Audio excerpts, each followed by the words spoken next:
आखिर क्यों हमेशा भारत को सब देशों से धोखा मिलता है? आखिर क्यों भारत को सब धोखा देता है?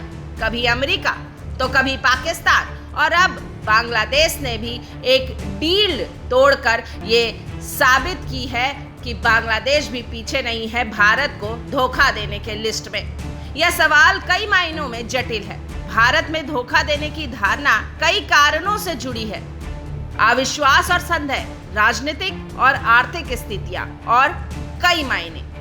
बांग्लादेश ने जीआरएससी के साथ $21 मिलियन की डील रद्द की, जिससे भारत बांग्लादेश रक्षा सहयोग पर सवाल उठे हैं। मोहम्मद यूनुस की अंतरिम सरकार के तहत दोनों देशों में तनाव बढ़ा है इस डील के वजह से। आखिर किसके इशारे पर चल रहा है बांग्लादेश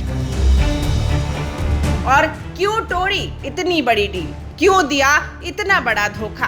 राष्ट्रपति डोनाल्ड ट्रंप ने जब से अमेरिका की कमान संभाली है, लगातार खलबली मचाने वाले फैसले ले रहे हैं, जिससे भारत और भारत के लोगों को काफी ज्यादा धोखा मिलता नजर आ रहा है।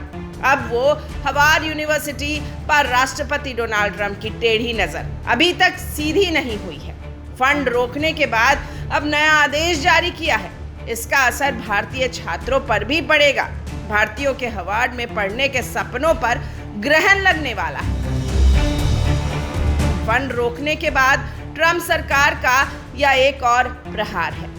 कभी हथकड़ी पहना के भारतीयों को भेज देते हैं तो कभी भारतीय स्टूडेंट्स पर इस तरह के ग्रहण लगा रहे हैं। आखिर क्यों इतना बड़ा धोखा भारत को मिलता है? ठीक उसी तरह जैसे पाकिस्तान टेरर और टॉक एक साथ करना चाहता है। वो चाहता है कि डील भी हो और साथ ही साथ खून भी बहे, लेकिन अब नहीं, अब ये और पॉसिबल नहीं है। भारत में धोखा देने की समस्या का समाधान एक जटिल प्रक्रिया है, जिसमें विभिन्न कारकों पर ध्यान देना होगा। हमें अविश्वास और संदेह को दूर करने, राजनीतिक और आर्थिक सुधारों को लागू करने, सामाजिक और सांस्कृतिक मानदंडों को बदलने और व्यक्तिगत कारक पर ध्यान देने की आवश्यकता होगी। यह एक लंबा और कठिन काम है, लेकिन यह भारत के लिए एक बेहतर भविष्य की ओर ले जा सकता है, जिससे भारत के लोगों को और धोखा नहीं खाना पड़ेगा।